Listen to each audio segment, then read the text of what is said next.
Hello everyone and welcome to another video.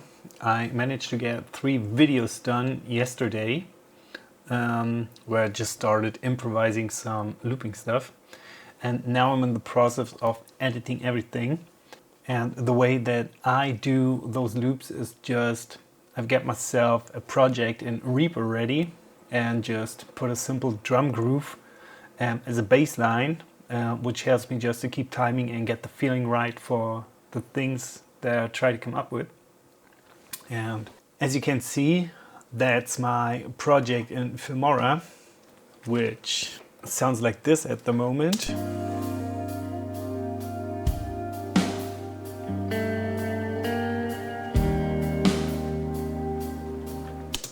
And the thing is that this drum groove is just running all over, running for the whole length of the song. When I start at the beginning,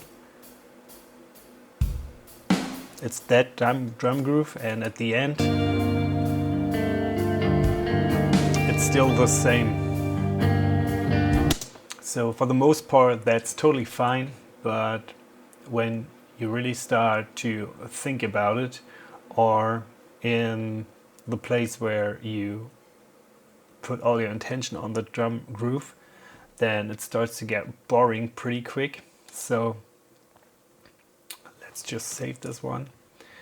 So let's go back to the session that I recorded that song inside of Reaper, and it's just looking like this. It's just pretty simple. That's my guitar loop, and that's an instant of Beat Scholar in there, which I use to trigger Get Good Drums. That's the drum set that I used for that song, and that's Beat Scholar, and that's basically a sequencer which you can use just to quickly program a drum groove.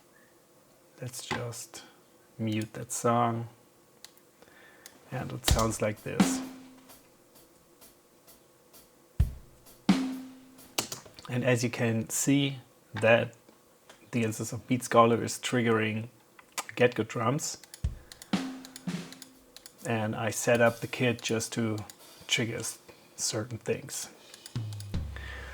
So that was my basic starting point. So when I start to program drum sounds, then I like to get the drums sounding more like they're already mixed. The drums in GTD sound great, really, but I like to throw in certain things.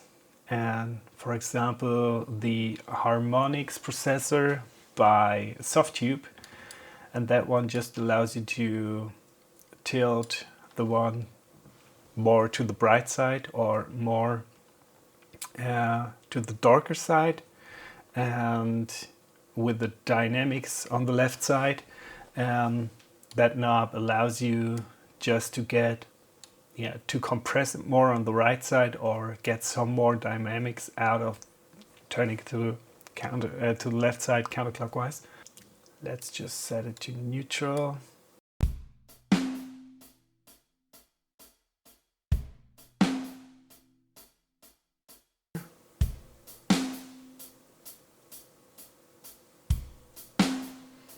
I usually like it to run it a bit brighter, and here on the right side it gets more compressed, and to the left side gets some more dynamic. And after that, I just like to use the TSR reverb by Softtube. Let's just get that one down, and I like to run it on the bright setting to get some more frequencies out of the hi-hat and the snare. I usually use room and then just turn up the reverb mix to the point where I feel like it's sounding like a drum kit in a room. Dark would be sounding like this, neutral like this. But yeah, bright just adds some more air to the whole thing. So that's it for that part. And on the master bus, I use Bloom, but just leave it disengaged for a second. The saturation plugin, which is great. I use that for years and it's on every master track that I use. Let's just get them to 0.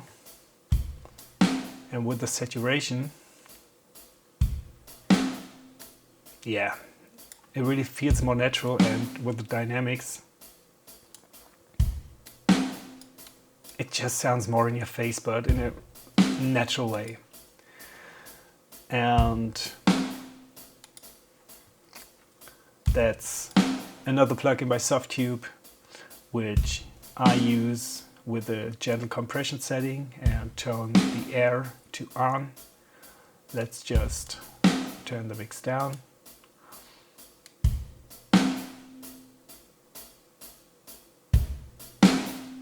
Yeah, and that's just another instance of compression.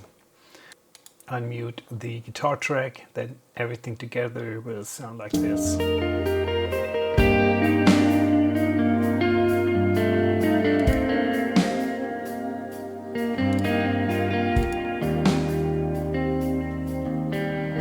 Yeah, without everything it sounds a bit dull and a bit lifeless. Let's turn it back on. Yeah, really, that's the sound that I like for the most part. So let's go into the programming of the drums. The other plugin down here is Restream, which just allows me to send the audio into OBS, which I use to record the screen and everything that's going on sound-wise. Let's start with the drums. I'm not sure if I want to keep that drum groove, so just have a listen.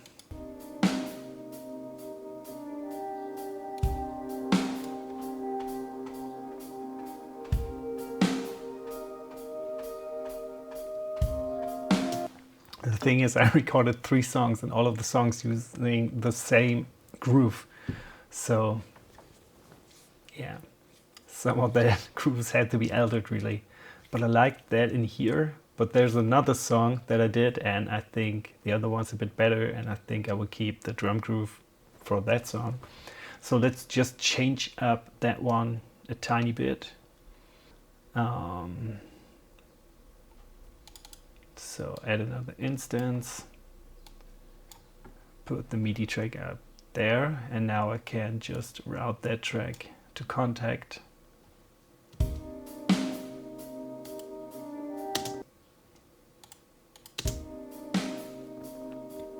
So that MIDI groove is triggering contact, and when I mute that one, I'm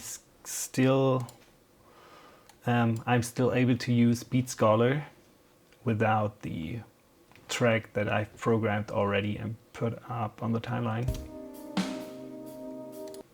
Let's try it like this. That's a bit too late.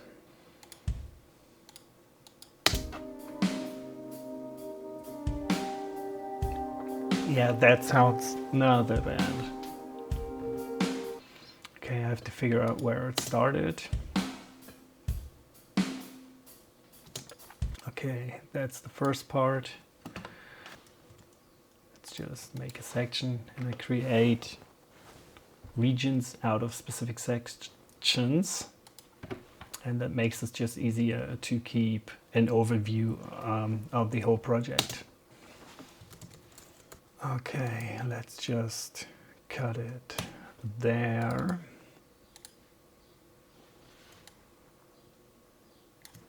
We put in the part that we just programmed. And I like to color all of those tracks, all of these different grooves. Okay, maybe put that one up there.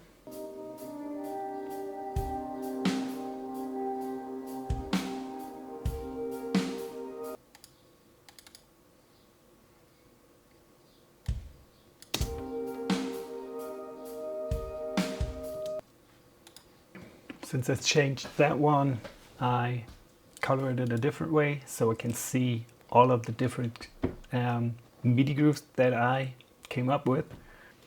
Let's just copy everything over. So that's it for the intro.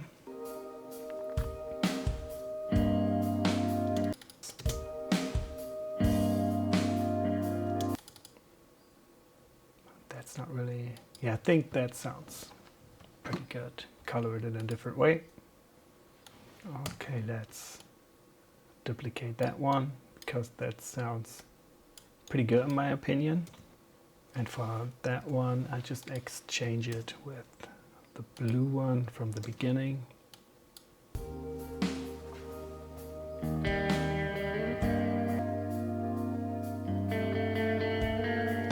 Yeah, there's something happening with the guitar, and I think it would be just nice to just emphasize it, or that serves what I play with the guitar.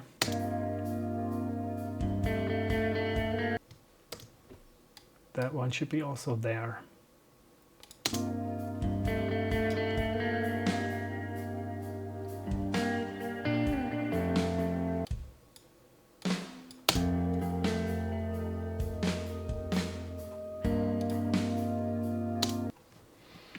Just copy the whole section and put that over into the next section. So both of those parts are complete at that moment. And when I want to come up with a whole new groove, then I just open up Beat Scholar again and do something more inside there, because it's just a faster way to come up with a whole new groove instead of just putting notes in all of these sections here. Okay, I will work on some of those parts and we see ourselves in a second.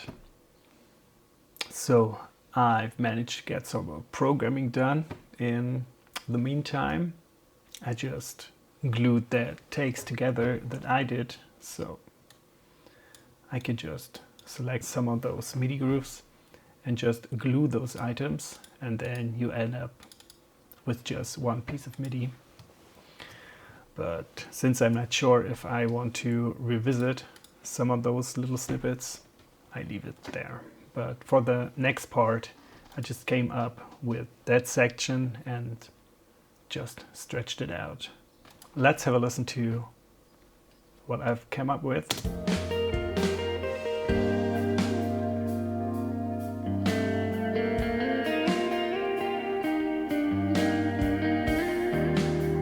Yeah, it's just a bit movement inside there. And the bass drum and the snare just have more things to do than before. Sometimes I think there's just a need for a little fill, and I just can go inside here and just start programming a fill. Or what I like to do some of the time is opening Contact and go into the groove library and just look out for some fills from which I think that would be just fine.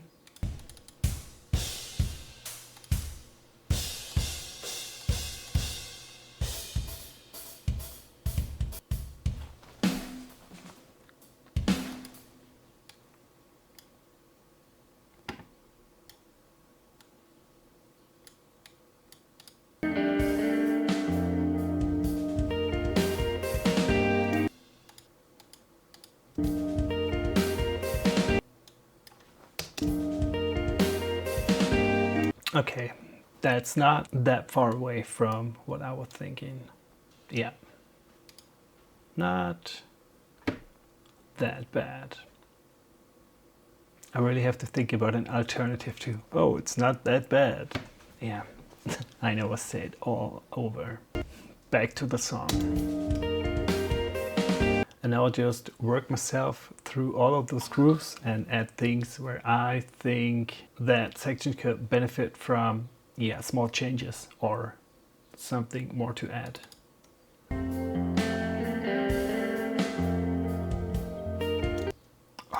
yeah, that's hard. I think I made a little mistake in timing when recording the bass section, and that really falls onto my feet right now.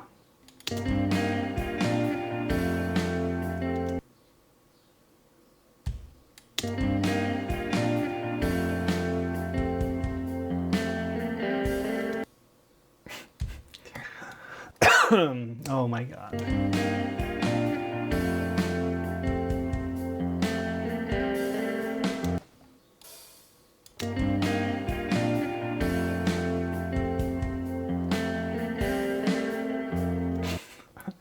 It gets more and more worse. Whoa.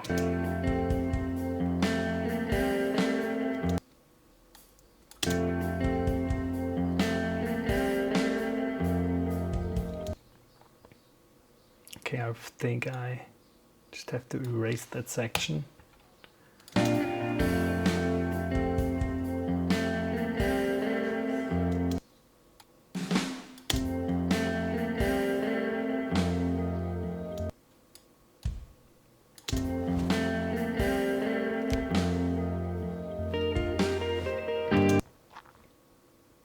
Okay, now it starts to groove again, and now I have to come up with the hi-hat pattern.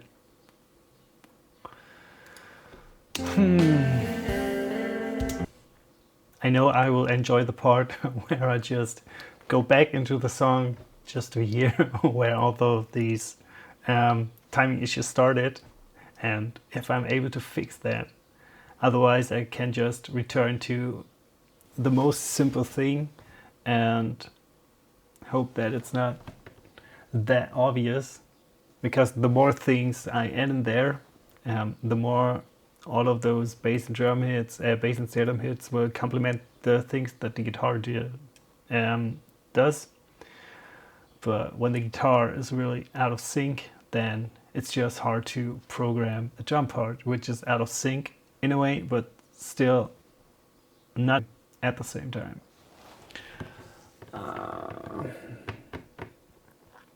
Yeah, okay, I think I have to do some more programming right now. Okay, I'm done working on some more parts, and the problem with the timing was not as bad as I thought it would be. I had the concern that it would be a much bigger problem to solve, but yeah, I was just working on all of those grooves, and I didn't have the feeling that that was something that really got my attention for really long, so I just leave it that way.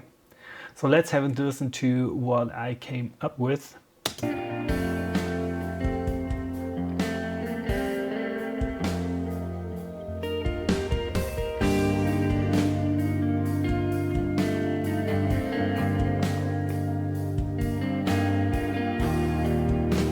I thought there is just some more flow needed.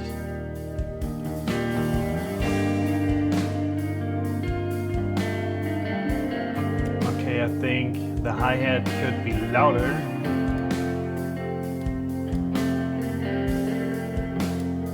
Now I think the song has to gain more, especially the drum groove has to gain more dynamic, and it has to be intensified.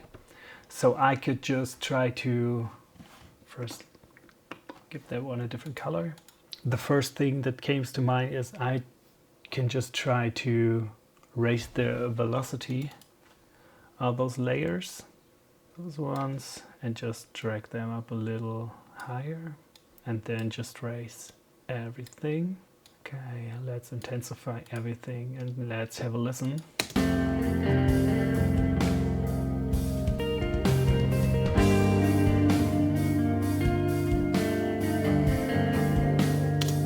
Okay, that's fine, but I think I need to change the hi-hat from the hi-hat to something different, like maybe a bell sound.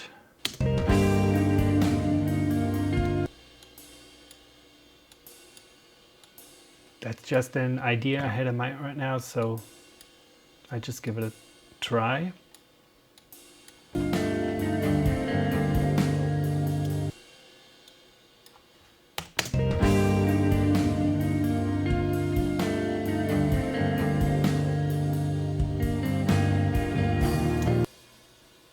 Yeah, I like it.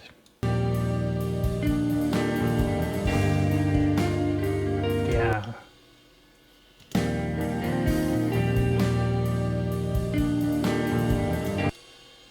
I like that. Okay, can I get the velocity just higher on those ones? Yeah. I will go on programming some of those bell sounds, and that's basically what I do just to come up with drum sounds in the process of looping. At this point, I call it hybrid songwriting for myself. Yeah, I have to do some more work, and you've already heard the song, and I hope that it turned out well. Yeah. So thank you all for watching, and see you in the next video.